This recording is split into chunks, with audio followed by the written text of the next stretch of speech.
Yeah, it's lovely to have someone here with me who I'm sure as a young kid growing up Correct. did not watch me bat. I did. And I hope you didn't. I'm sure you didn't.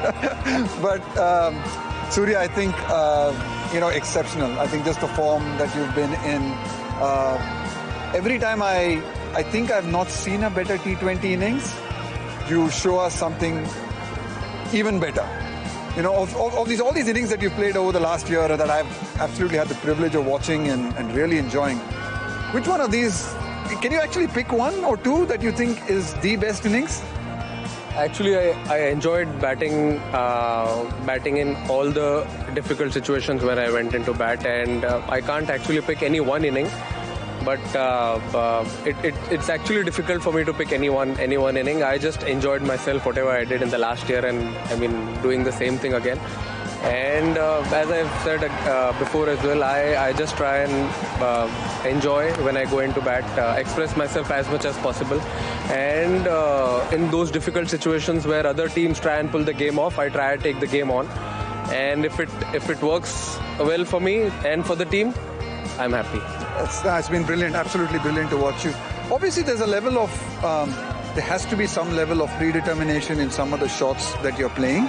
How much of it is predetermined? How many options do you have when you playing some of the shots that you're playing? Obviously, this format, you have to be a little bit predetermined, but at the same time, you got to have another strokes as well. If the bowler is a step ahead of you during that time. But yes, I try and play the field. What fielders are in, what bowler can bowl at that time, and it works out.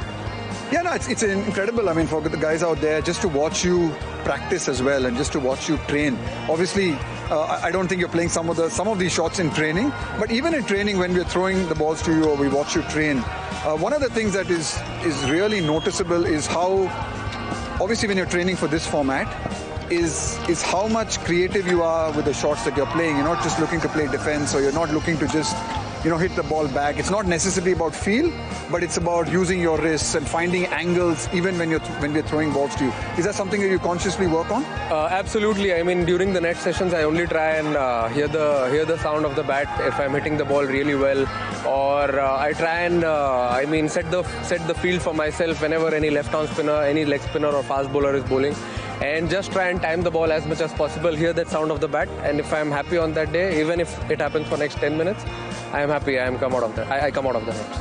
It's brilliant. And for someone like you who's, honestly, Surya, you've been around a long time, you've had to play a lot of domestic cricket. I remember even as a young player, you were one of the sort of rising stars as an 18, 19-year-old in Mumbai cricket. And it took you a long time to get into the Indian team. So in terms of that journey, how challenging has it been? Has maybe having to struggle that much and work that hard, has it helped you today? Do you value the success a lot more, and does it make you even more hungrier? It does make me even hungrier now. I mean, the amount of domestic cricket I have played, I always enjoyed playing that for my state, Mumbai, and wherever I played, I always tried to put up a show. Enjoyed batting even there as well. Yes, it was a little challenging in the last few years, but I kept telling myself, this is why you play this game, you enjoy it, and the passion for this game kept me driving. So I just kept going.